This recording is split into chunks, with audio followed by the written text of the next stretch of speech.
ሰማይ ድህራራ ክትረክብ ክትሰአል ዘይተሸየጥ ከብራ كدار فلكي دمو كدار سلكي دمو አይደክምህን አነ ሚሊዮን ሳዕከ ደግሞ ያሰብናል ፍላጎቱን ለመጠየቅ ነው። ስለዚህ የማንቀበልበት ምክንያት ያለ አይመስለኝም። የኤርትራ ህዝብ ደግሞ የፈለግነውን እንደው በዚህ በጽሁፉ ላይ በውሉ ላይ እንዳየሁት ስለ አሰብ ወደብ ለኢትዮጵያ ህዝብ መቼ በገደብ ሰጠ? መቼ እስከ 2 ዓመት አለ? የአሰብን ወደብ የመጠቀም መብት አለው ነፃ ነው ብሎ ነው የሰጠው። ይህ ገደብ የሌለው አነጋገር እስከ መቼውም ነው። ይህም እነሱ ድሮውንም ቢሆን እንደሚባለው ፈልገው መጥተው እንደሆነ በርግጥ ፈልገው መጡ፣ ሳይሆንላቸው ቀረ ሄዱ። አሁንም መመለስም ይፈልጋሉ። ያቀረቡትም የመገንጠል ጥያቄ ብቻ አይደለም፣ ወይም ከኢትዮጵያ ጋር አብሮ ለመኖር ወይም በፌዴሬሽን ወይም ለመገንጠል ነው የሚሉት። ይህ እንግዲህ ይህን ማድረግ ያለብን ማዘጋጀት ያለብን ከነሱ ጋር እንዴት አድርገን አፍቅረን እነሱን ካፈቀርናቸው ወደቡንም ከፈለግ ያልከለከሉንም ቢሆን ወደፊትም እንዳይሸሹ እናድርግ ማለት አለብን እንጂ እዚህ የኤርትራን ህዝብ በጭቆና በኃይል እንያዘው ማለት የለብንም። በኃይል እንያዘው ከተባለ አሁን በጦር ይዞልና ወታደር መልምለን ልንዋጋ ነው። በእውነት አዝናለሁ። ከአሁን በፊት ያለ አግባብ ህዝቡ በጭቆና ቀንበር ተይዞ ተገዶ ሄዶ እዛ ለሞተው እግዚአብሔር ነፍሱን ይማረው። ሁለተኛ እያንዳንዱ ብሔረሰብ የራሱን ድራሱ ይወስናል ሲባል ኤርትራውያኖች ይሄን አያደርጉም የሚል ሐሳብ የሚያቀርብም አይኖርም። የሚቀርብም ቢኖር ያለፈው የገዢ መደቦች ርዝራዥ ነው እላለሁ። ሌላው እንዲልን አይችልም። በእውነት ይህ መብት አይደለም፣ የማንም መብት አይደለም፣ የራሱ መብት አይደለም። ይህ የእነሱ መብት ነው። የእነሱ መብት ስለሆነ ያለምንም መጠራጠር ያለምንም ስጋት። ሌላው ደግሞ እዚህ ኢህአዴግ ያደረገው በጣም የሚያስመሰግነውና ደስ የሚለው ምንድነው? መሰረተ ሐሳቡ ሰላም ስለሆነ አሁን ስለ ሰላም እንዴት አድርገን ነው ምንኖረው በሚል የኛም ሰው በንግድም በምንም እዛ ሄዶ መኖር እስከ 2 ዓመት የነሱም እዚህ መኖር ማለት እንዴ አሁን እሺ አሁን እነሱ አይካፈሉም ይሄን ስብሰባ፣ ምክንያቱም ነፃ አገራቸውን አድርገዋል። እነሱ ካደረጉ ወሰን ጎረቤት ነን። ኢህአዴግ ይሄን ዝም ብሎ ቢተው ኖሮ ያም አገር ዝም ብሎ ብቻውን ይኖራል ያለ ግንኙነት፣ ይሄም አገር ዝም ብሎ ብቻውን ይኖራል ማለት ነው አይደለም። ይህ ከሆነ የወደቡም ነገር በጣም አስቸጋሪ ነው፣ በጣም አስቸጋሪ ነው። እና ስለዚህ የነሱ እንገነጠላለን የሚለውን ስጋት በፍጹም በልባችን አናሳድር። እነሱ ቅመኞች አይደሉም፣ ሊበቀሉም አይፈልጉም። ግን ምናልባት ቅም ሰርተን እንደሆነ በደል የሰራነውን እኛ እናስታውስ እንደሆነ እንጂ እነሱ ቅመኞች አይደሉም፣ በእውነት ወንድማማቾች ናቸው። ሌላው ደግሞ አንድ ላስታውስ የሚፈልገው የፖለቲካ የአስተዳደር ዝምድናና የደም ዝምድና የተለያዩ ናቸው። ኤርትራውያኖች ዘመዶቻችን ከሆኑ ከኛ አይገነጠሉም የሚል ሐሳብ ሊቀርብ ይችላል። በአፍሪካ አንድ ሆነው አንድ ቋንቋ የሚናገሩ አንድ ዘር የሆኑ የተገነጠሉ የሉ? አሁን በኢትዮጵያ በእኛስ የሉ? ሶማሌና ጅቡቲ ምንድን ናቸው? አንድ ናቸው። እዛ እንሂድ፣ ምዕራብ ሶማሌ ምንድን ናቸው? ሶማሌዎች ናቸው። የደም ዝምድና ከሶማሌዎች ጋር አላቸው። የአስተዳደር ዝምድና ግን ከኛ ጋር አመጣቸው አንድ። ይህንስ እንዴት እናልፈዋለን? ሌላውስ በርግጥ ከኛ ለየት ይላል የኤርትራ ጥያቄ። ለምንድን ለየት የሚለው? ሌሎቻችን በግድ ተይዘን ተገደን የምንኖር ነን። እናታችን አንገቷ ተቆረጠች ሲባል አንዳንዶቻችን የገባን ምንድነው እናታችን አይደለችም ነው የምንለው። እናታችን የምትኖረው ኢትዮጵያ ከነገ ወዲያን አሁን በህብረት ስንመሰርታት ነው። አሁን ጡቷን ስንጠባ ነው። ሌላው እየጠባ ሌላው እየበላ ሌላው ጮማ እየቆረጠ እኛ እናታችን ናት የምንልበት ምክንያት የለንም። በሁለት ምክንያት ነው ካሁን በፊትም ተብሎ እንደሆነ በፍርሃት ባለማወቅ፣ በዚህ ምክንያት ብቻ ነው። ይህ ሁለቱ ከሌለ እናታችን ናት ብለን ምንጨምረው ምንጠይቀው ካሁን በኋላ በእኩልነት ጡቷን ጠብተን ከምድር ላይ የሚገኘው ማዕዷን ተሳትፈናል ወይ ሌሎቻችን ካሁን በፊት? አንድ ይሄ ነው። ሌላውም ቢሆን ስለ ኤርትራ ጥያቄ ይህ የፖለቲካ ሁኔታ ብዙ ማስረጃዎችን ይሰጣል። ምንድነው ኤርትራ በቅኝ ግዛት ተይዛለች፣ ኮሎኒ ሆናለች። ይህ ድንበር አላት። ኤርትራ በቋንቋው በምኑም ቢሆን እንደምናየው ከትግራይ የተለየች አይደለችም። ግን ኮሎኒ ይዞ ድንበር አድርጎ በጭቆና ስር ገዝቷት ከወጣች በዛን ጊዜ እርግጥ ወንድሞቼ ናቸው እኔ ከእነኚህ ጋር መኖር እፈልጋለሁ ብሎ ቢመጡ ከመጡ በኋላ ወንድምነት ሳይሆን ጠላትነት ታየ። የታየው ምንድን ነው? ምናልባት እዛ ማዕድን ካለ ማዕድኑን፣ የባህር በር ካለ ባህር በሩን እንሰማ ነበር። ከአሁን በፊት ያሉት የገዢ መደቦች የሚሉት ኤርትራን ህዝቧን ምድሪቷን እንጂ ህዝቧን አንፈልግም የሚሉ ነበሩ። ይህ ወራ ነበር በግልጽ። ይህ ከሆነ እንዴ ከህዝቧ ነጥሎ ምድሯን ከሚፈልጉ ሰዎች ጋር እንዴት ወራ ሊኖሩ ይችላሉ? ግን እነሱ ያንን በቂም በቀልነት አልያዙም፣ ትተውታል። አሁን በእንትናቸው ላይ ያቀረቡት ሶስት ነገር ነው። ደጋግሜ በመናገር ይቅርታ አድርጉልኝ። ሶስት ነገር ነው። ምንድነው? አንድነት ከፈለገ፣ ፌዴሬሽን ከፈለገ፣ ህዝቡ ከፈለገ መገንጠል ነው ያሉት። ወሰን አላቸው።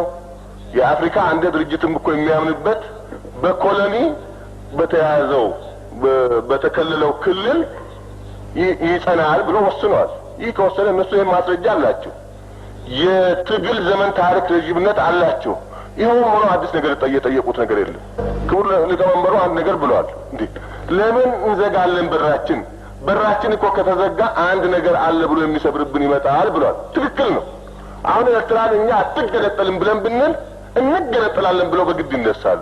ግን ነፃ ናችሁ፣ ራሳችሁ ወስኑ፣ ወንድሞቻችን ናችሁ፣ ብትሄዱም የኛ ናችሁ ወይ ነገ ትመለሳላችሁ ብንላቸው በእውነት በመጀመሪያው ምናልባት የኤርትራ ህዝብ የሚያቀርበው ውሳኔ ከኢትዮጵያ ጋር እንሆናለን። እነሱም አይስጉ። የድሮ የገዢ መደብ የድሮ ጨቋኝ መንግስት ስለሌለ አሁን በአፍሪካ ቀንድ አንድ ትልቅ ሀገር ለመመስረት አንድ ብንሆን ትልቅ ሚና ልንጫወት እንችላለን። ትልቅ እድል እናገኛለን። ኤርትራውያን ያላቸው እኛ የለንም፣ እኛ ያለነው ኤርትራውያን የላቸውም። ይህን በመተባበር መጠቃቀም እንችላለን። ስለዚህ በዚህ አይነት የኤርትራን ህዝብ ከኛ ጋር እንድተባበርልን መጠየቅና መለመን የኛ ፋንታ ነው፣ የማስተባበርም የእናንተ ፋንታ ነው እያልኩ በእውነት ብዙ የማስበው ካለ መናገር አልችልምና ስላዳመጣችሁ ያመሰግናለሁ። በእውነት የኤርትራን ህዝብ በትጥቅ ትግል እዚህ በመድረሳቸው እንኳን ደስ አላችሁ እላለሁ። የተከበሩ ፕሬዚደንት፣ እኔ እንኳን ቀደም ብዬ ለመናገር ሳይሆን ትንሽ ጸጥታ ስለበዛ ሌላው ደግሞ ክፍል እስኪያስብበት ድረስ እኔ ጸጥታውን ልጠቀምበት ብዬ ነው። ይህ ስለ ኤርትራ በቀረበልን ጽሑፍና እንደ ጉዳዩ ከባድነት በልዩ ልዩ መልኩ ተቸግሬበታለሁ። እነኚህም የዩኒቨርሲቲዎችና የከፍተኛ ትምህርት ተቋሞችን ምሁራኖች እንደመወከሌ መሰረት የእነርሱን መመሪያ ሀሳብ ማግኘት ግዴታዬ ሲሆን ይህ እድል ባለመኖሩ እንዲሁም የዚህ የቀረበልን ጽሑፍ አቀራረብ ምንም የተከበሩ ፕሬዚደንት በማዳበሪያነት የሰጡት መርሆች ከልብ የሚስማማበት ቢሆንም በወረቀት ውስጥ ያልሰፈሩ ስለሆነ የኤርትራን ሕዝብ ታሪካዊና ኢትዮጵያዊ አስተዋጽኦ ትንተናው እንግዳ ስለሆነብኝ እንዲሁም አሁን ምንም በአካልም በነፍስም የተከበሩ አቶ ኢሳያስ አፈወርቅ የህዝባዊ የአርነት ግንባር ኤርትራ መሪ እዚህ በማየቴ በእውነቱ በጣም ከፍተኛ ደስታ ሲሰማኝ አይቻቸው አላቅም። እንዲሁም ደግሞ ሲያብራሩ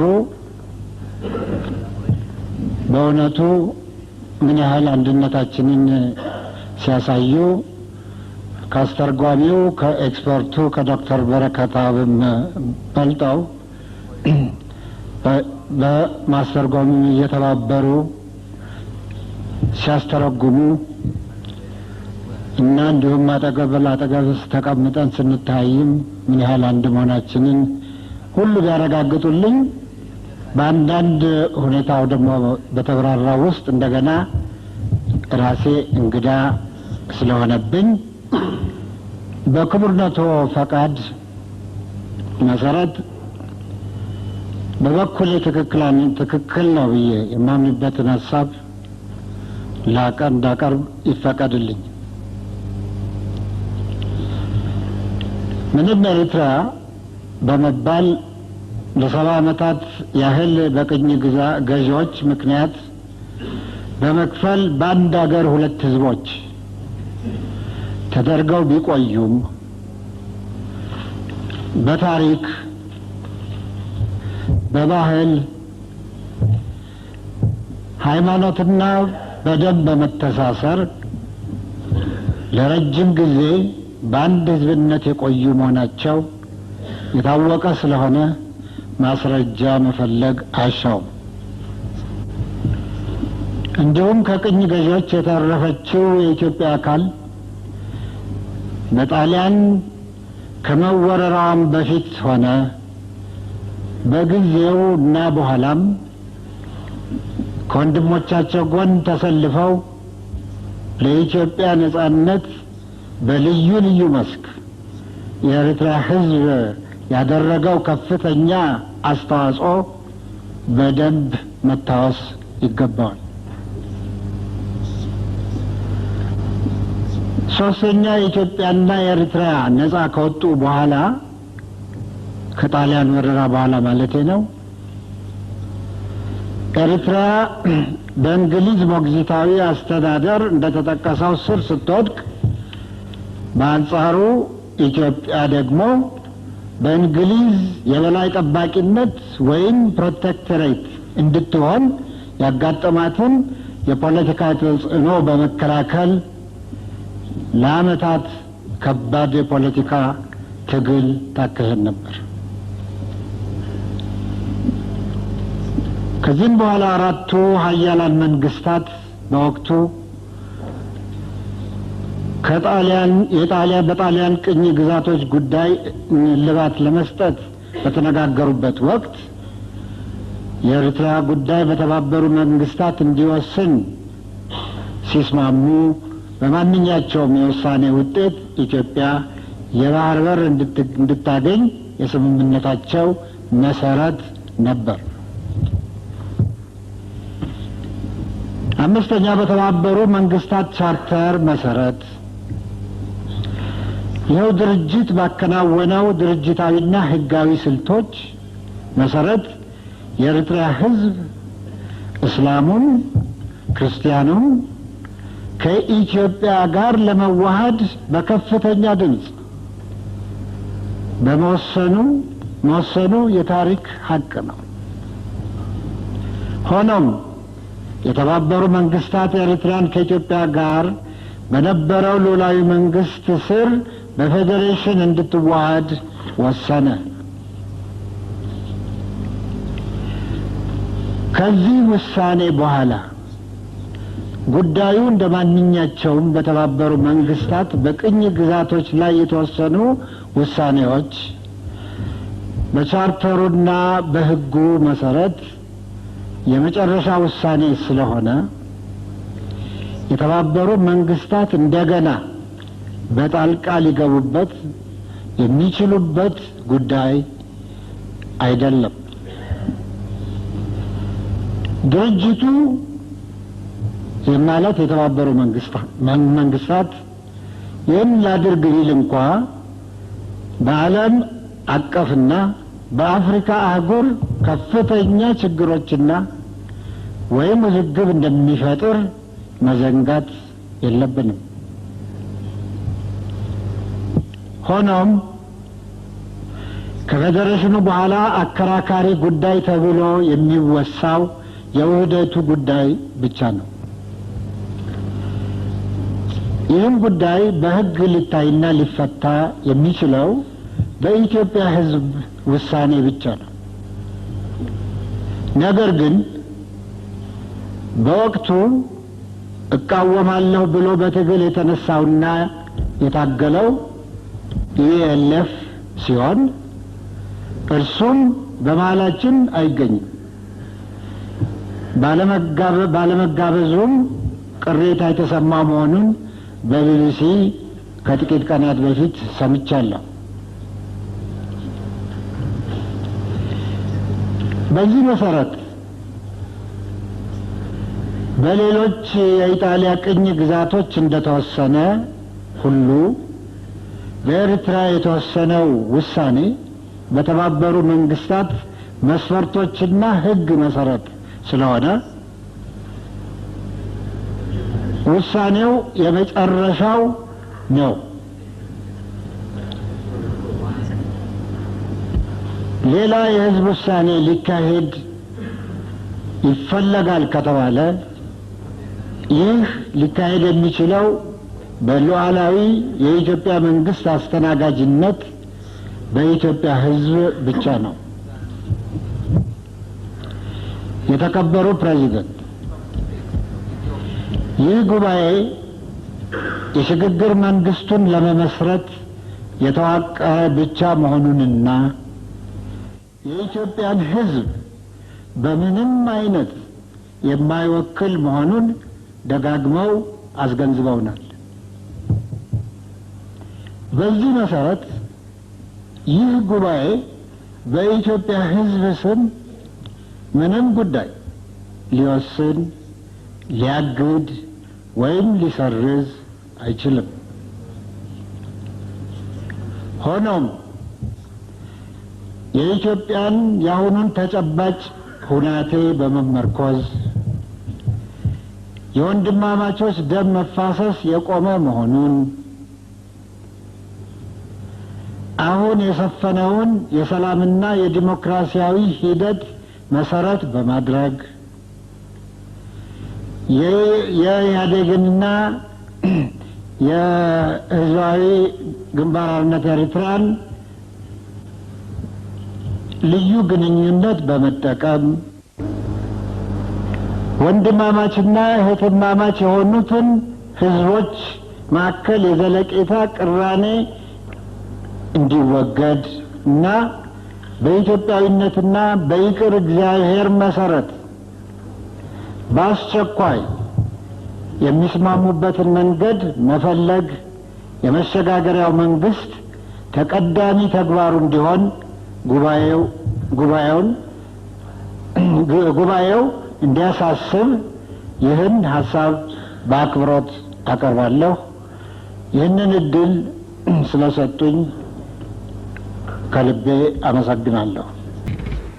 ከታሪክ አንጻር ሳይሆን ከህግ አንጻር መታየት ያለባቸው ከቤት የተነሱ ጉዳዮች ስላሉ በዚህ በኩል ኢህአዴግ ያለውን አመለካከት ባጭሩ ለመጥቀስ እፈልጋለሁ። ወደ ዝርዝር ታሪክ መግባት ባይፈለግም ነገር ግን የኤርትራ ህዝብ ከዚህ በፊት የራሱን እድል በራሱ ወስናለሁ የሚለው ጉዳይ ላይ የኤርትራ ህዝብ የራሱን እድል በራሱ ወስናለሁ በሚለው ጉዳይ ላይ ኢህአዴግ የራሱ የሆነ አመለካከት አለው። በተጨባጭ በቅርቡ ከሚገኙ ሰነዶች በመነሳት ማለት ነው።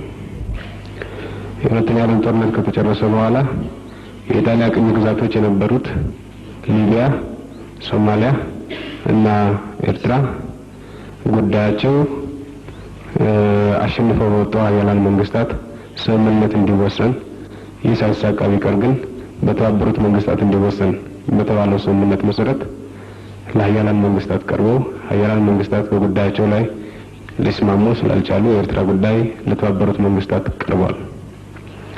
ለተባበሩት መንግስታት በቀረበበት ወቅት የኤርትራን ሁኔታ የሚያጠኑ ልኡካን ከተለያዩ ሀገሮች የተውጣጡ ወደ ኤርትራ ተልከው እንደነበሩ ምናልባት የጉራጌ ተወካይ ባነሳው መልኩ ማለት ነው።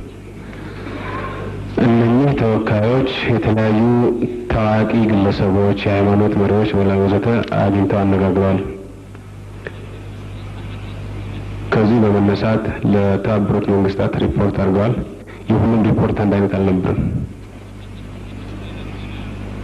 አንዳንዶቹ ታዋቂ ግለሰቦች፣ የሃይማኖት መሪዎች አነጋግረን ያገኘነው የኤርትራ ህዝብ ህብረት ይፈልጋል የሚል ነው። አንዳንዶቹ የምዕራቡ ከሱዳን ጋር የተቀረው ከኢትዮጵያ ጋር የሚሉ ናቸው። አንዳንዶቹ ደግሞ የኤርትራ ህዝብ ጠቅላላ ነጻነት ይፈልጋል የሚሉ የተለያዩ ሪፖርቶች ናቸው የቀረቡት።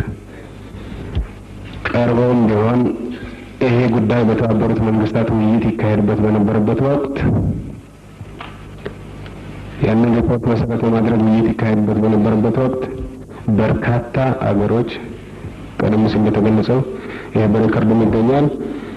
በወቅቱ የምስራቅ አውሮፓ ሀገሮች ካምፕ ይባል የነበረው በሙሉ ማለት ይቻላል አዳዲስ ነጻ የወጡ ሀገሮች በርከት ያሉት በጠቅላላ ወደ 17 ይመስለኛል ሀገሮች የኤርትራ ህዝብ የራሱን እድል በራሱ መወሰን አለበት የሚል አቋም ሲይዙ፣ ሌሎች በተባበሩት መንግስታት በድምጽ ብልጫ የበላይነት የነበራቸው መንግስታትና ሀገሮች ደግሞ በፌዴሬሽን ከኢትዮጵያ ጋር መዋሃድ አለበት ብለው ወሰኑ። በድምጽ ብልጫ በተባበሩት መንግስታት ነው የተወሰነው። የኤርትራ ህዝብ እንደ ህዝብ ምን ይሻላል ተብሎ በሬፈረንደም በህጋዊ መንገድ የተጠየቀበት ሁኔታ በታሪክ የተመዘገበ የለም። የተባበሩት መንግስታት ሰነዶች እና ዶክመንቶች እንደሚያስረዱት በፌዴሬሽን የኢትዮጵያና ኤርትራ መዋሃድ አለባቸው የሚለው ውሳኔ እንዲወሰን ቁልፍ ሚና ከተጫወቱት አገሮች አንዱ በወቅቱ የዛ መንግስት ተወካይ የሆነው የውጭ ጉዳይ ሚኒስቴር ከፍትህ አንጻር የኤርትራ ህዝብ የራሱን እድል በራሱ የመወሰን መብት አለው፣ ከመንግስት የጥቅም አንጻር ግን ኤርትራና ኢትዮጵያ በፌዴሬሽን መዋሃድ አለባቸው ብለው በግልጽ አስቀምጠውታል። ይህም በሰነድ የሚገኝ ነው።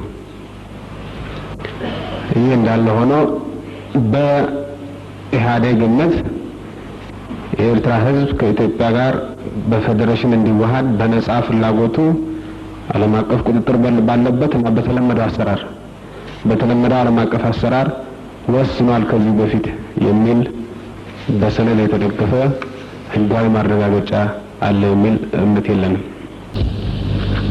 በመጀመሪያ በዚህ ኮንፈረንስ ክንሳተፍ ተገብረልና እድሜ ዘለና ምስጋና ልዑል ምዃኑ ክገልጽ ፈት እዚ ጉባኤ እዚ ወይ እዚ ኮንፈረንስ እዚ ንሰላምን ዴሞክራሲን ዝተበገሰ ኮንፈረንስ ስለዝኾነ ሰላምን አውራ ሰላም በመጀመሪያ በዚህ ኮንፈረንስ እንድንሳተፍ ለተደረገልን ጥሪ የምናቀርበው ምስጋና እጅግ ከፍተኛ መሆኑን ለመግለጽ እወዳለሁ። ይህ ጉባኤ ወይም ይህ ኮንፈረንስ ለሰላምና ለዲሞክራሲ የተነሳሳ ኮንፈረንስ ስለሆነ ባለፉት 50 ዓመታት በተለይም ባለፉት 30 ዓመታት በኤርትራና በኢትዮጵያ መካከል ሲካሄድ የቆየው መሪር ግጭት በአፍሪካ ውስጥ ምናልባትም ረጅሙ ጦርነት የሆነና በዘመናችን በማንኛው መለኪያ እጅግ ከፍተኛና ከባድ ኪሳራ ያደረሰ ጦርነት በመሆኑ ይህ ኮንፈረንስ ለሰላም በመነሳቱ እኔም በሰላም መድረክነቱ ማየት እንዳለብኝ ያለኝ እምነት ከፍተኛ ነው። ምናልባት ለዚህ ግጭት መንስኤ ምን እንደሆነ በሁሉም ዘንድ የታወቀና ለሁሉም ግልጽ ቢሆንም ለማስተዋወስ ያህል አንዳንድ ነጥቦችን ለመጥቀስ ሞክራለሁ።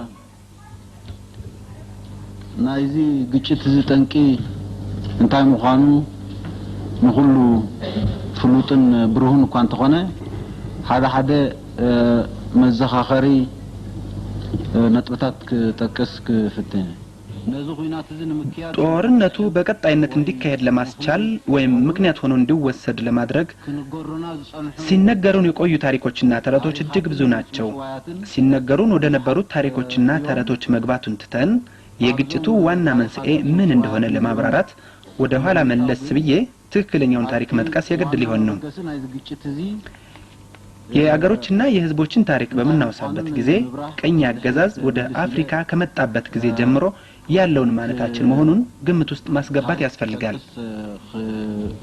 ግድን ከሆነ ኣብዚ ሕጂ ንነብረሉ ዘለና ዓለም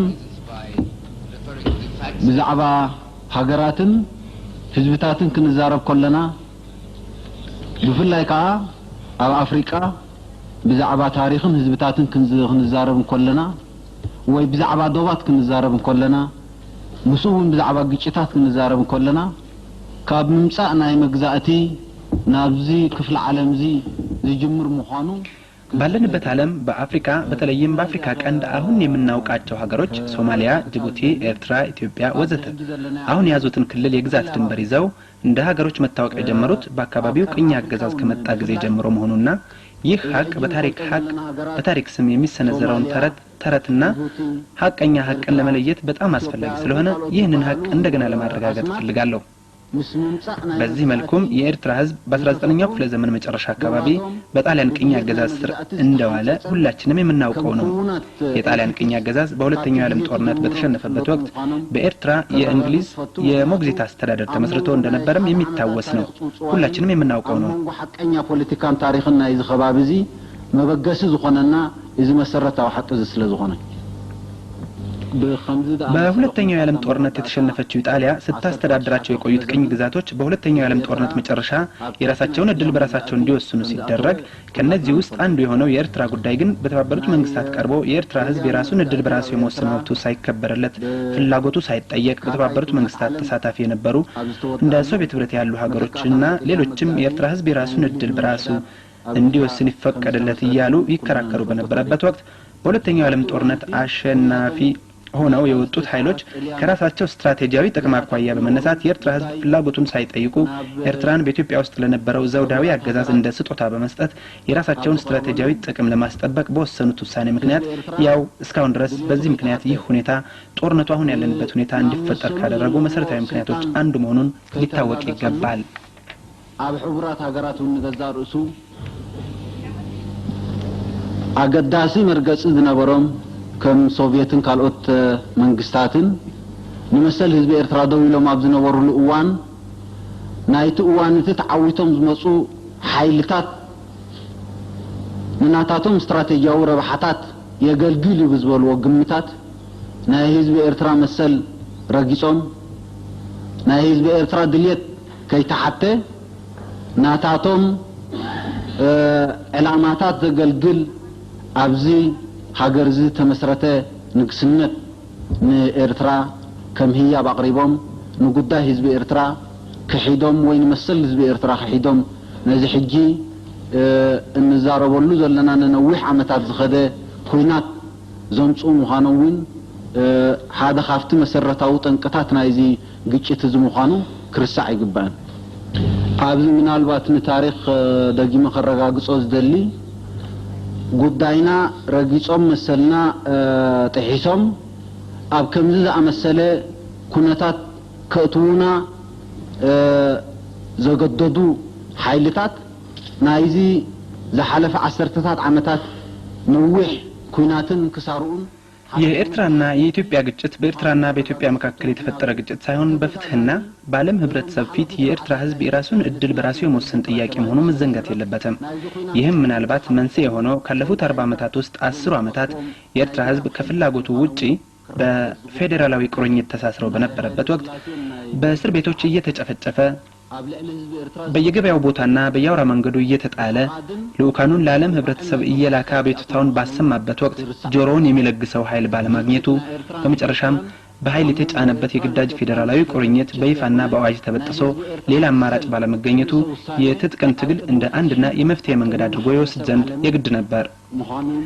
በቀሪዎቹ 30 ዓመታት መብቱ የተረገጠውን የኤርትራን ህዝብ በኃይል ሊጨፈልቀው የፈለጉት የኃይለ ሥላሴና የደርግ ስርዓቶች ብቻ ሳይሆኑ የውጪ ርዕሰ ኃያላን መንግስታት ከተጠቀሱት ስርዓቶች ጎን በመቆም ፖለቲካዊና ዲፕሎማሲያዊ ድጋፍ በመስጠት ብቻ ሳይሆን በእነዚህ ስርዓቶች ኃይል የኤርትራን ህዝብ መብት መጨፍለቅ ወሳኝ አስተዋጽኦ እንዲኖረው ለማድረግ የዘመናችን ቴክኖሎጂ ያፈራቸውን የጦር መሳሪያዎች በማስታጠቅ በኤርትራና በኢትዮጵያ ህዝቦች መካከል በሰላም በመተጋገዝና በመረዳዳት መንፈስ ሊዳብር ይገባው የነበረውን ዝምድና በ30 ዓመታት ወደ ኋላ እንዲጎተትና የኤርትራ ህዝብ መብት እንዲረገጥ በማድረግ ለደረሰው የረጅም ዘመን ኪሳራና ጥፋት ጠንቅ የነበሩ መሆናቸውን ሳልጠቅስ ለማለፍ አልችልም። መዋጻጽን መገዲ ኩውሰት ከአና ይግድን ይነሩ አውሽቱ 30 ዓመታት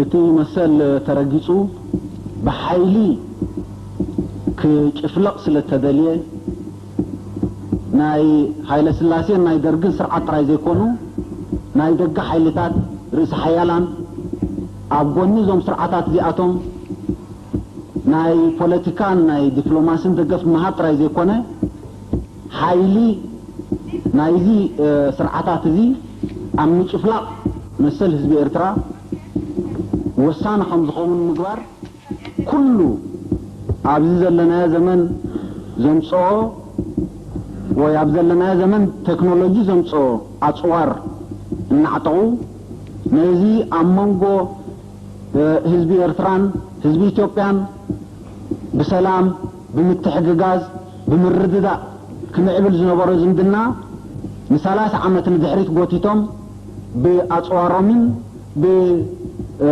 نتمثل مرقاصومن ناي إذا حلفنايو نوح اوان كساراتات تنقم منبارون كي تقصكو حل فايدل ناي هاي السلاسية ناي منقستون سرعات زي حتوتلو نقر نحراليو نهزب إثيوبيا حنساء بحدرنتشن حنساء بناي سوراشن حنساء بناي أملاخشن بزي تفلالي أسمات نهزب إثيوبيا أبزر بحاجة يقولو كوينات نخأتو أبتو كوينات نخحرر የኃይለ ስላሴና የመንግስቱ ስርዓቶች የሚጠየቁበት ጉዳይ ቢኖር የኢትዮጵያ ህዝብ አንዴ ባንድነት ስም አንዴ ባቢዮት ስም በሌላ ጊዜ በአምላክ ስም በተለያየ ስያሜ ጠቀሜታ በሌለው ጦርነት ውስጥ እንዲዘፈቅና በጦርነቱ ላፈን እንዲለበለብ ኢትዮጵያ እንድትፈራረስ ኢትዮጵያ እንድትዳከም በመጣጣራቸው በኢትዮጵያ ህዝብ ፊት ተጠያቂዎች መሆናቸውን ብቻ ለመጥቀስ ወዳለሁ። የኤርትራ ህዝብ ከ30 ዓመታት ረጅም ትግል በኋላ በራሱ ውሱን አቅም እዚህ ብቻ ሳይሆን በአፍሪካ ውስጥ ተወዳዳሪ የማይገኝለት የሰው ህይወት ከፍሎ ከመቶ ሺህ በላይ ህዝብና ተጋዳዮችን በጦርነት ውስጥ ለፍልሚያ አሰማርቶ በብዙ ሺህ የሚቆጠሩት አካለ ስንኩላን ሆነው የህዝቡ ሲሶ ለስደት ተዳርጎና በዚህ ሁሉ ፈተና ውስጥ በአንድ እግሩ ቆሞ በመታገል የኤርትራ ህዝብ የራሱን እድል በራሱ ለመወሰን እሱ በፈለገው በሰላማዊ መንገድ ሳይሆን ፍላጎታቸውን ተግባራዊ ለማድረግ ጦርነት በከፈቱት ኃይሎች ፍላጎት ማለትም በትጥቅ ትግል እነሆ ዛሬ መብቱን ለማረጋገጥ ችሏል። ኣብዚ ዘለና እዋን መሰሉን ርዕሰ ውሳኔ በትዝደለው መንገዲ ናይ ሰላም ዘይኮነ በቲ እቶም ድልየቶም ከረጋግጽሉ ነቲ ኩናት ዝኸፈቱ ኃይልታት ማለት ብናይ ዕጥቂ መንገዲ መሰሉ ከረጋግጽ ክኢሉሎ ኣብዚ ደረጃ እዚ በጽሕና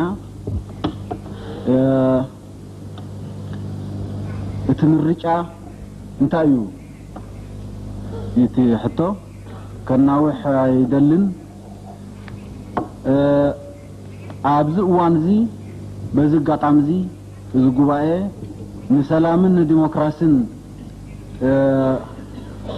ተላዕሉ ስለዘሎ ንሕና እቲ አሁን እዚህ ደረጃ ላይ ከደረስን ዘንዳ ጥያቄው አሁን ምርጫችን ምንድነው የሚለው ነው። ንግግሬን ለማራዘም አልሻም። በአሁኑ ወቅት በዚህ አጋጣሚ ይህ ጉባኤ ለሰላምና ለዲሞክራሲ የቆመ መሆኑን ያህልና እኛም ተገቢውን መስዋዕትነት በመክፈል ተገቢውን መብታችንን ያረጋግጥን ስለሆነ ከዚህ በመካሄድ ላይ ካለው ኮንፈረንስም ሆነ ከዚህ መድረክ ከሚፈልቁት የመንግስት አቋሞች ለማወቅ የምንሻው ይህ ስርዓት የቆየውን አሰራር በመከተል የተለያዩ ሰበቦችንና ማድበስበሶችን በመፍጠር ጦርነትን የመቀጠል ወይስ የሰላምን መንገድ የመከተል አቋም ለማወቅ ነው። አሁን እዚህ የተገኘ ነው። ቀደም ሲል እንደገለጽኩት ኮንፈረንሱ ለሰላም የቆመ መሆኑ ያለንን ተስፋ ከፍተኛ ነው። ይህ ሲባል ግን ከመጠራጠር ድነናል ለማለት አይቻልም። ለሰላም ዝተበገሰ ኸውን ተስፋና ለዓሊዩ እዚ ማለት ግን ካብ ምጥርጣራት ዓዱ ዕሉና አሎ ክባህል አይከኣልን። ኣብዚ ምናልባት ቅድሚቶም ካልኦት ነጥብታት ኣትየ ምዝራበይ ኩናት ዝደልዩ ኩናት ከራሳስኑ ዝጸንሑ ኃይልታት አለው። እዚ ሕጂ ተፈጢሩ ዘሎ ኩነታት ምናልባት እዚህ ላይ ወደ ሌሎች ጉዳዮች ከመግባቴ በፊት ምናልባት ማንሳት ያለብኝ ነጥብ ቢኖር ዛሬም ጦርነትን የሚሹ ጦርነትን ሲያፋፍሙ የቆዩ ኃይሎች መኖራቸውን ነው። አሁን የተፈጠረው ሁኔታ ምናልባት ከነሱ ምኞትና ፍላጎት ጋር የማይጣጣም ኃይሎች ሊኖሩ ይችላሉ።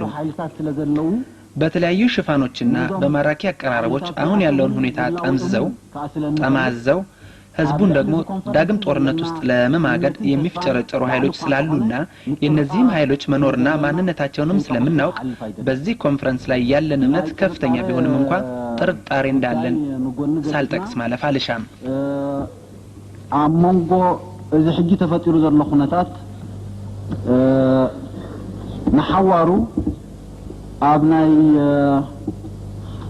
ኢትዮጵያ ፖለቲካ ናይ መሰጋገሪ መድረኽ ተወዲኡ ናይ ህዝቢ ኤርትራ መሰር ውሳኔ ከምቲ ተቀዲመ ተቀስክዎ ብግብሪ ተረጋግጹ እኳ ተሎ ሕጋዊ መዛዘም እንትግበረሉ ተወሲኑ ብዘሎ የመጠራጠሩን ጉዳይ ወደ ጎን ትተን አሁን በተፈጠረው ሁኔታ ውስጥ ለዘለቂታው በኢትዮጵያ ፖለቲካዊ የሽግግር መድረክ እስኪደራጅ ድረስ የኤርትራ ህዝብ የራሱን እድል በራሱ የመወሰን መብት ቀደም ሲል እንደገለጽኩት በተጨባጭ የተረጋገጠ ቢሆንም እንኳን ህጋዊ መመዘኛ እንዲኖረው የውሳኔ ህዝቡ ለሁለት ዓመታት እንዲዘገይ በተወሰነው መሰረት በመጪዎቹ ሁለት ዓመታት ውስጥ ለዘለቂታው የሁለቱም ህዝቦች ዝምድና በሚመለከት አዲስ ምዕራፍ ለመክፈት በመግቢያነት ውሳኔ ህዝቡን በሁለት ዓመታት ከማዘግየት በተጨማሪ ያሰብ ወደብ ለኢትዮጵያ ህዝብና ለኢትዮጵያ ኢኮኖሚያዊ ግልጋሎት ክፍት እንዲሆን መወሰን በተለያዩ ኢኮኖሚያዊ ዘርፎች ተባብሮና ተጋግዞ መስራት አስፈላጊ መሆኑን መረዳት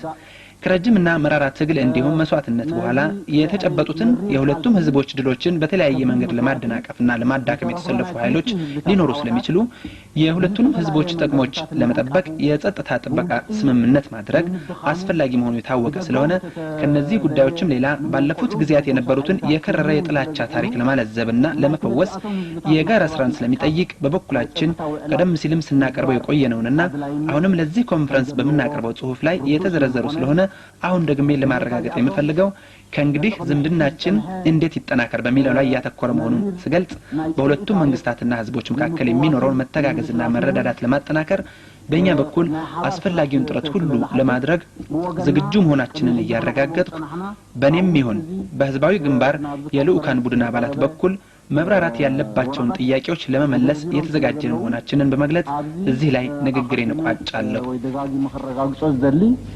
መንፈስና ንድሕሪ ሕጂ ብዝመጽእ ንመጻኢና ከመገርና ዝምድናታትና ከነማዕራር ንኽእል ናብ ዝብል ዝጠመተ ምዃኑ ነዚ ኣብ መንጎ ክልቲኡ መንግስታት ይኹን ህዝብታት ዝህሉ ምትሕጋዝን ምርዳእን ንምሕያል ብወገንና እቲ ዝድለ ጻዕሪ ክንገብር ቁርባት ምዃንና እናረጋገጽኩ ካብዚ ንላዕሊ ብወገነ ይኹን ብወገን ዝልኡኽ ናይ ህዝባዊ ግንባር ክቐርብ ዝሕተት መብርሂታት ተሎ ወይ እውን ኣብቲ قريبو ዘሎ ወረቀት በቀጥታ معنا ዝምልከቱ ርዕስታት ኣብ ዝህልውሉ መብሪታት ክንህብ ቁርባት ምዃንና እና ገለጽኩ ብዘረባ ይሕጽር ኣነ ሕየር ለሁ ናይ ትርጉም ሽግር ከጋጥሞ ክልኸውን ግን ክንተሓጋገዘሉ ኢና እናላታ መንገድ ዝልተዋል አቶ ኢሳያስ ባቀረቡት አጠቃላይ ሪፖርት ላይ ማብራሪያ እንዲሰጥ ወደ ወዛው ውይይት ከመግባታችን በፊት ማብራሪያ እንዲሰጥበት ሁለት ነጥቦች አሉኝ።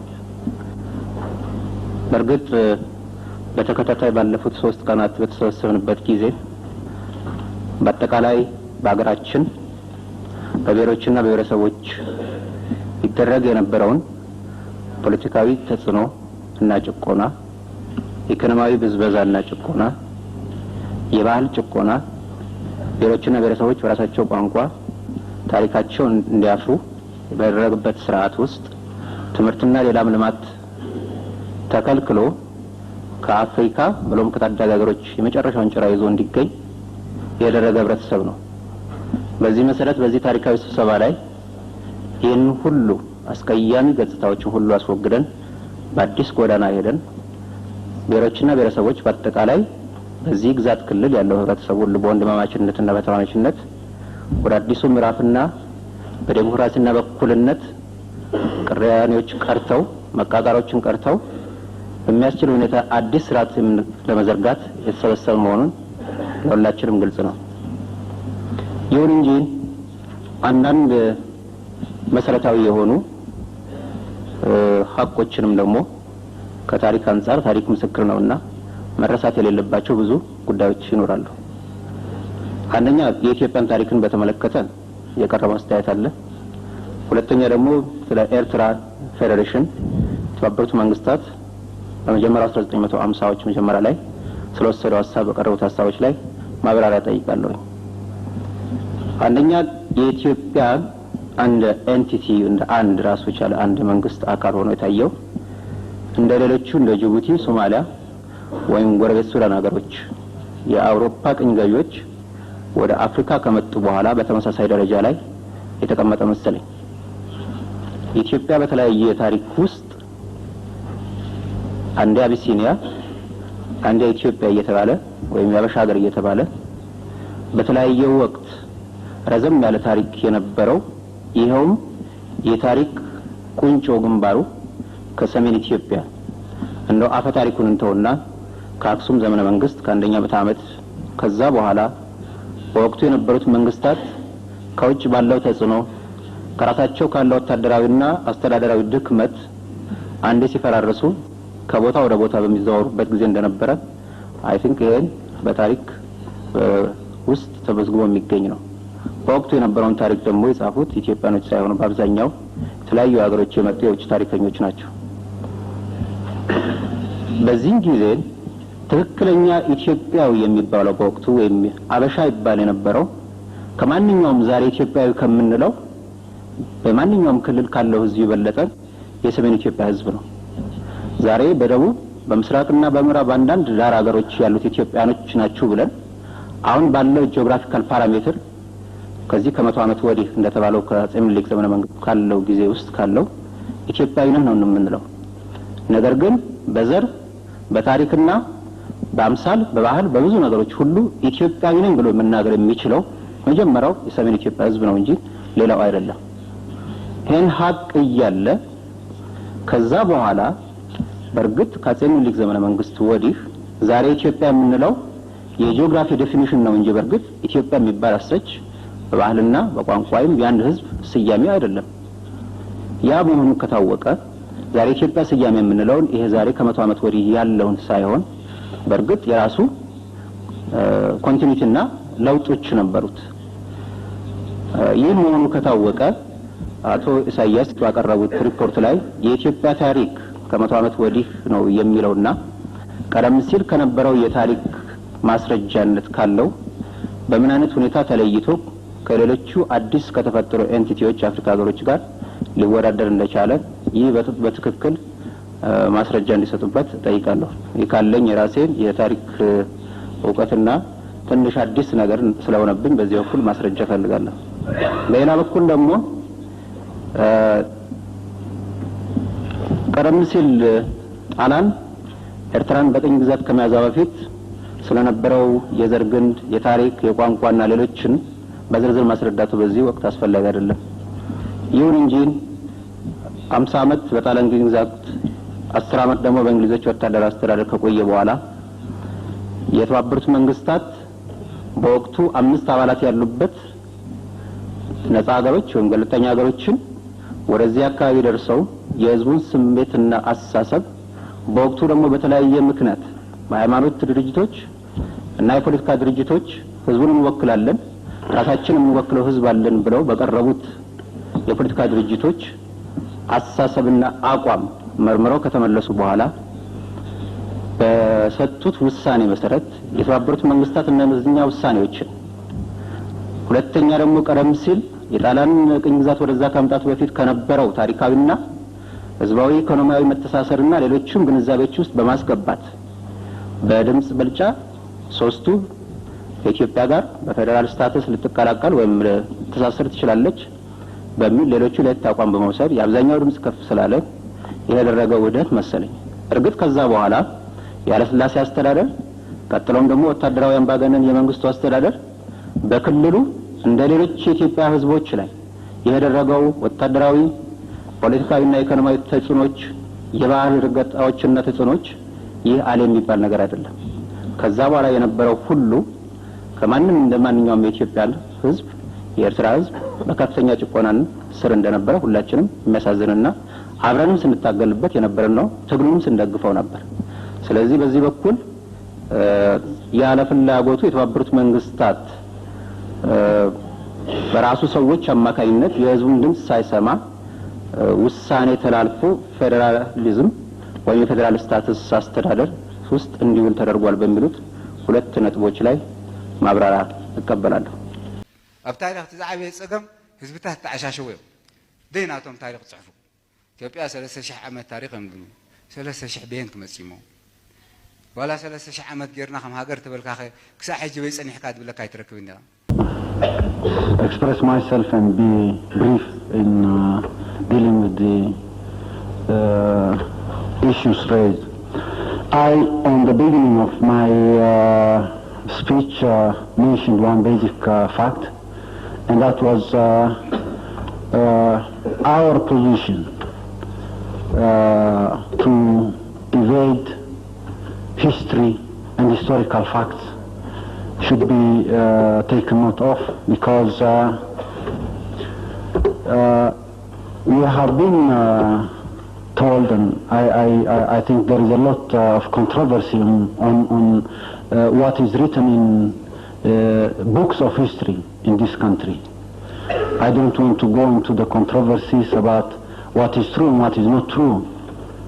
በዚህ ላይ የተነሳውን ጉዳይ በተቻለኝ መጠን አጠር አድርጌ ለማብራራት ሞክራለሁ ቀደም ብዬ ባደረኩት ንግግር ላይ ስለ ታሪክና ስለ ታሪክ መረጃዎች የኛን አቋም ያነሳሁት እዚህ ሀገር በተጻፉ መጻሕፍት በሰፈሩት ታሪኮች ላይ ብዙ ዝግብ ያለ መሆኑን በመስማታችን ነው የትኛው ትክክልና ልክ የትኛው ሐሰት እንደሆነ በመግለጽ ወደ ውዝግቡ ጠለቅ ብዬ ለመግባት አልፈልግም ግን በዚህ አካባቢ ባሉ ህዝቦች መካከል አንድ አይነት ግንኙነት መኖሩ በጣም ግልጽ ነው በመጽሐፍት የሰፈሩ አንዳንድ ነገሮችን ራቅ ያሉ የታሪክ አጋጣሚዎችን ቋንቋንና የቆዳ ቀለምን አንድነት በመጥቀስ ጭቆናን ማስፈን ወይም የራስን እድል በራስ የመወሰንን የፖለቲካ መብት ለመከልከል መሞከር የለብንም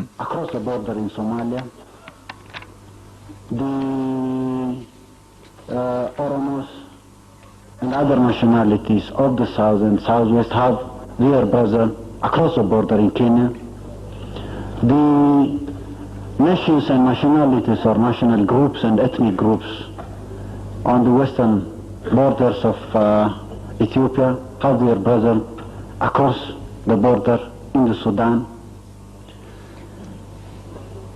በኦጋዴን የሚገኙ ሶማሌዎች ድንበር አቋርጦ ዝምድና ያለው ህዝብ በሶማሊያ ይኖራል በደቡብና በደቡብ ምዕራብ ኢትዮጵያ የሚገኙ የኦሮሞ ህዝቦችና ሌሎች ብሔረሰቦች እንዲሁ ድንበር አቋርጦ የሚኖር ወንድም የሆነ ህዝብ በኬንያ ይገኛል በኢትዮጵያ ምዕራባዊ ክፍል የሚገኙ የተለያዩ ብሔረሰቦችና ጎሳዎች ወንድሞችም በሱዳን ይገኛሉ በኤርትራና በሱዳንም እንዲሁ ዝምድና ያላቸው ጎሳዎች ድንበር ተሻግረው ይገኛሉ ሰዎች የኢትዮጵያ ስልጣኔ ምንጭ ብለው ለሚሉት በሰሜኑ ክፍል ባለው ህዝብ መካከል ታሪካዊ ወይም ሌላ አይነት ግንኙነት ነበር ግን በቅድሚያ ሰዎች በታሪክ ላይ የሚወያዩት በዚህ አካባቢ የሀገሮችን ድንበር እንደገና ለማካለል አይደለም የህዝባዊ ግንባር ሓርነት ኤርትራ አቋም ግን የሀገሮችን ድንበር በጎሳ በቆዳ ቀለም በቋንቋ በሃይማኖትና በሌሎች መስፈርቶች የአፍሪካን ድንበሮች እንደገና የሚያካልል አይደለም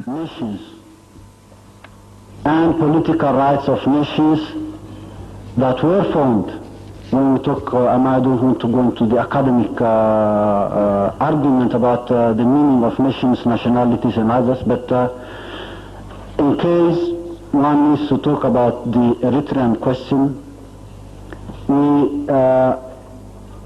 link the creation of this nation like the creation of other nations in this part of the continent and the continent as a whole was the making of colonialism.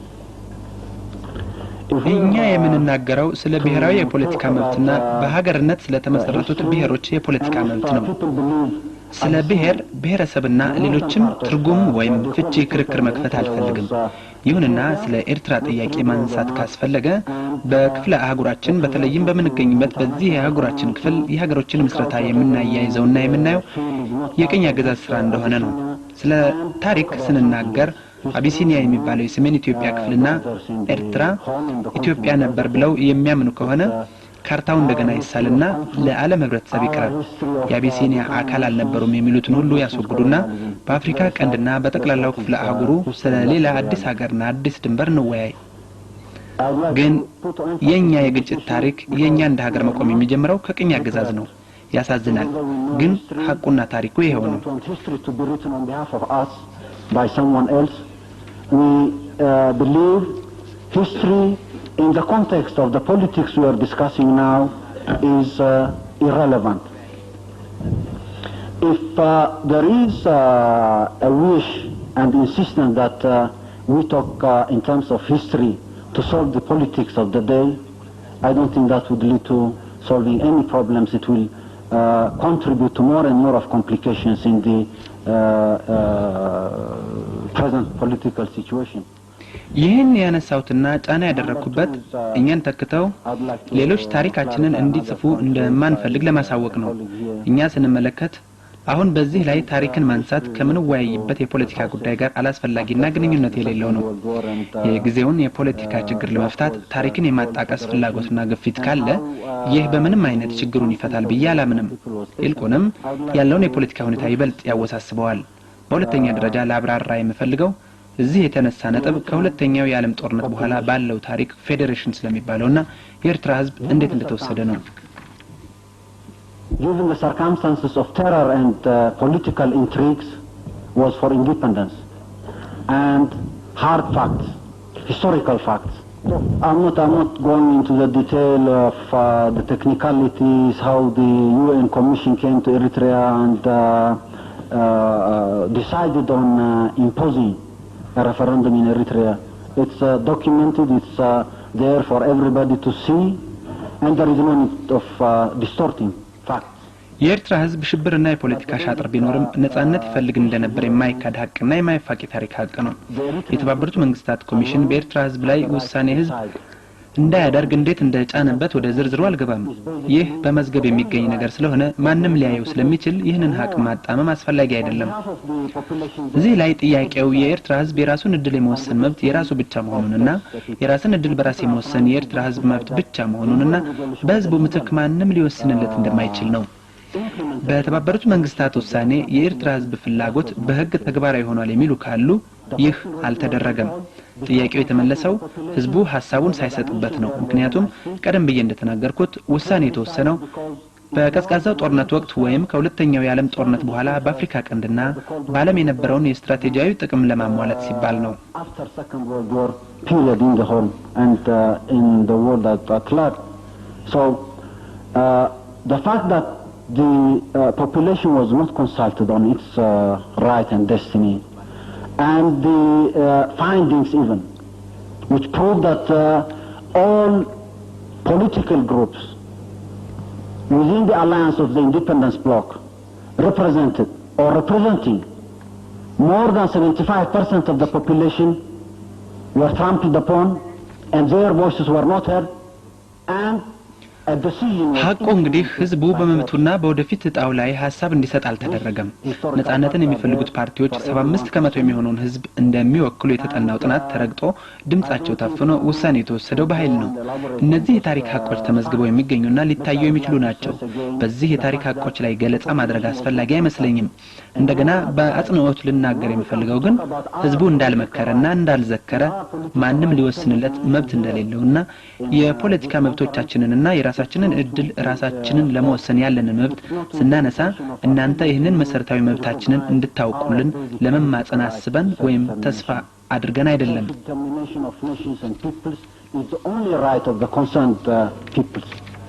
No one can do this job on behalf of the concerned peoples. What we are trying to explain here is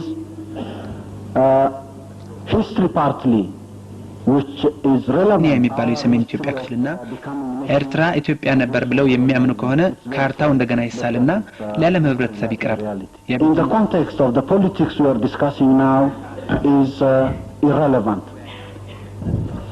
If there is a wish and insistence that we talk in terms of history to solve the politics of the day, ይህን ያነሳውትና ጫና ያደረኩበት እኛን ተከታው ሌሎች ታሪካችንን እንዲጽፉ እንደማንፈልግ ለማሳወቅ ነው። እኛ ስንመለከት አሁን በዚህ ላይ ታሪክን ማንሳት ከምንወያይበት የፖለቲካ ጉዳይ ጋር አላስፈላጊና ግንኙነት የሌለው ነው።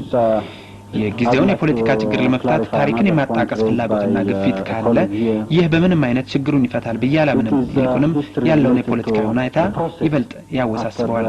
በሁለተኛ ደረጃ ላብራራ የምፈልገው እዚህ የተነሳ ነጥብ ከሁለተኛው የዓለም ጦርነት በኋላ ባለው ታሪክ ፌዴሬሽን ስለሚባለውና የኤርትራ ህዝብ እንዴት እንደተወሰደ ነው። I would like to briefly state the Eritrean population, given the circumstances of terror and political intrigues, was for independence and hard facts, historical facts. I'm not going into the detail of the technicalities, how the UN Commission came to Eritrea and decided on... የኤርትራ ህዝብ ሽብርና የፖለቲካ ሻጥር ቢኖርም ነጻነት ይፈልግ እንደነበር የማይካድ ሀቅና የማይፋቅ የታሪክ ሀቅ ነው። የተባበሩት መንግስታት ኮሚሽን በኤርትራ ህዝብ ላይ ውሳኔ ህዝብ እንዳያደርግ እንዴት እንደጫነበት ወደ ዝርዝሩ አልገባም። ይህ በመዝገብ የሚገኝ ነገር ስለሆነ ማንም ሊያየው ስለሚችል ይህንን ሀቅ ማጣመም አስፈላጊ አይደለም። እዚህ ላይ ጥያቄው የኤርትራ ህዝብ የራሱን እድል የመወሰን መብት የራሱ ብቻ መሆኑንና የራስን እድል በራስ የመወሰን የኤርትራ ህዝብ መብት ብቻ መሆኑንና በህዝቡ ምትክ ማንም ሊወስንለት እንደማይችል ነው።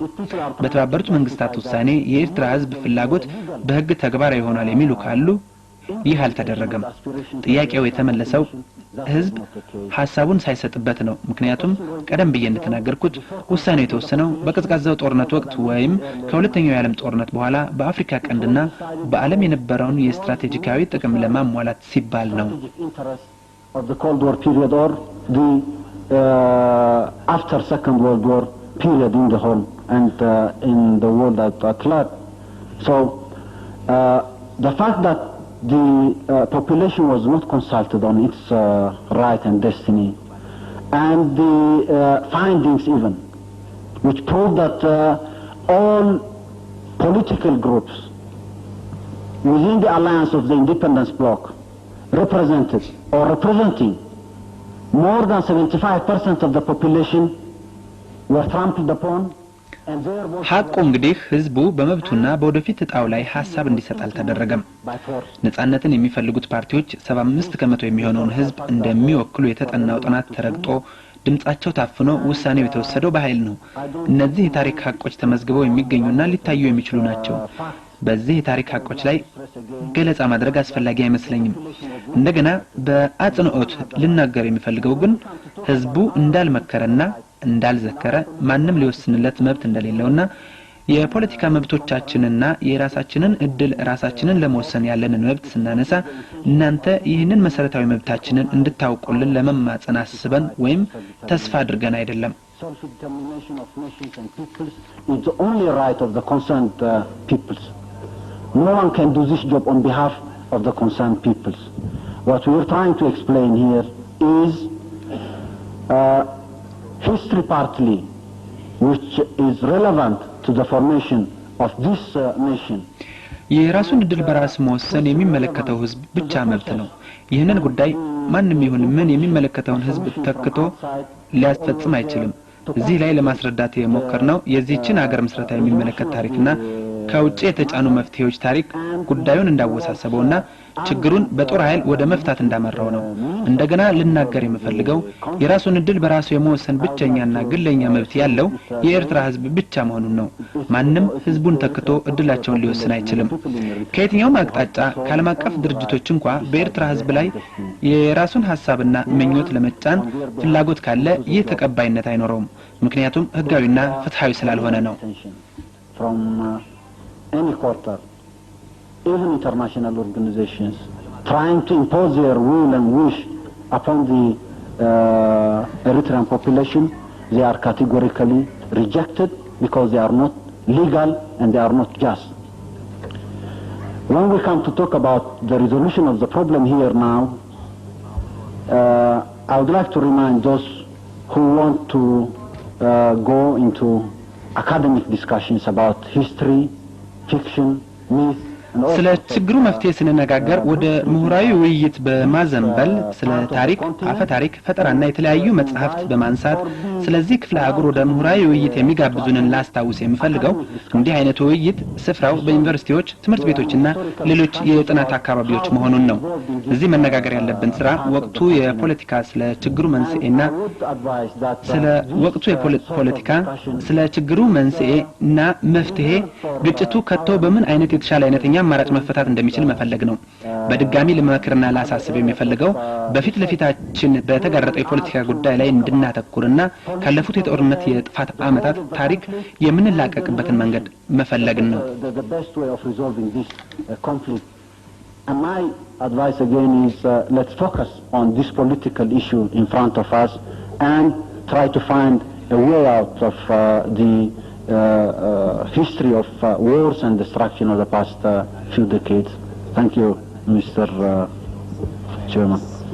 Barkum Agaishin Adumatin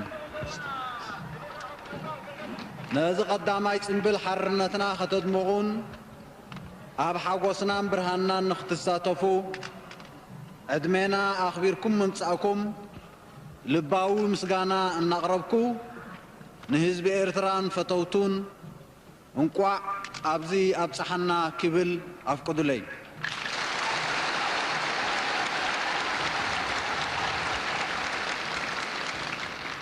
ሎሚ ነብዕሎ ዘለና ኣጋጣሚ ድሕሪ ናይ 100 ዓመት መግዛእታዊ ስቅያት ንመጀመርያ ግዜ ኣብ ታሪኽ ህዝቢ ኤርትራ ድሕሪ 1 ዓመት ናይ ሰላምን ቅሳነትን እዋን ዝኸብር ምህላው ዓብይን ዕዙዝን እዩ። ናይ ብሓቂ ንሓደ ሙሉእ ዘመን ተረጊጽና ኢና።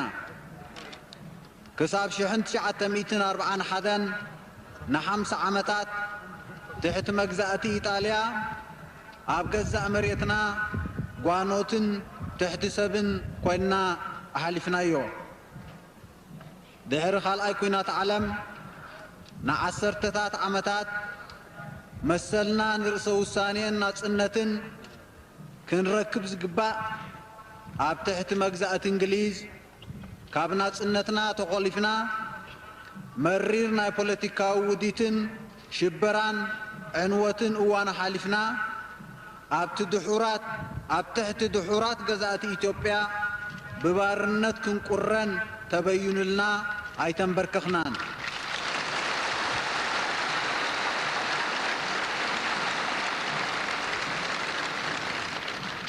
كساب برتاو قال سز جمر حزبنا بيوه امنت ፖለቲካው መሰላቱ በሰላማዊ መንገድን ምርግጋት ኣብ 50ታት ዘርአዮ ተቃውሞን ንማሕበረሰብ ዓለም ከስምዖ ዝፈተነ ኣውያትን በዓጸፋ መግረፍትን ሽበራን ስርዓት ኃይለ ሥላሴ በተሓደ ወገን ማሕበረሰብ ዓለም ንጻውዒት ህዝቢ ኤርትራ ብዘስተሓቀሮም በተኻሊእ ህዝቢ ኤርትራ ብእዋኑ መሰሉን ሰላምን ከረጋግጽ ዕድል ኣይረኸበን።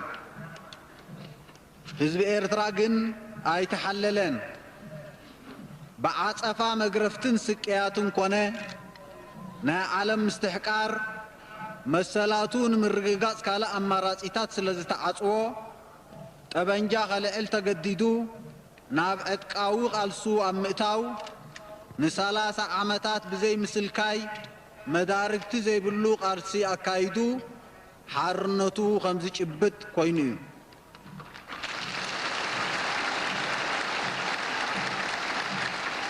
Et la promotion du progrès social et de meilleures conditions de vie. I look forward to working with Eritrea and Monaco. I shall value your assistance and cooperation. The flag of Eritrea should now be raised.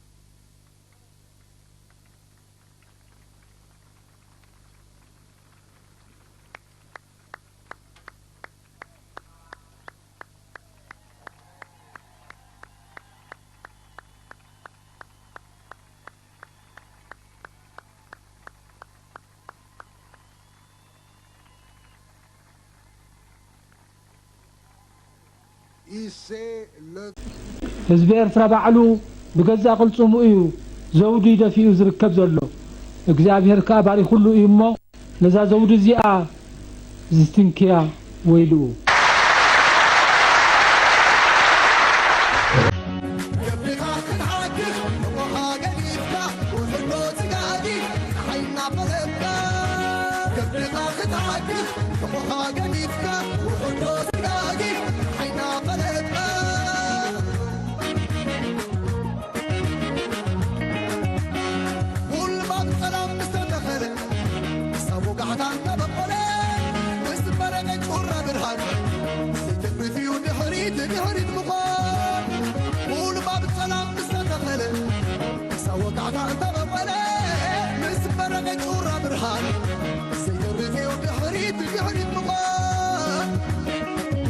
share like subscribe ምግባር አይትረስዑ thank you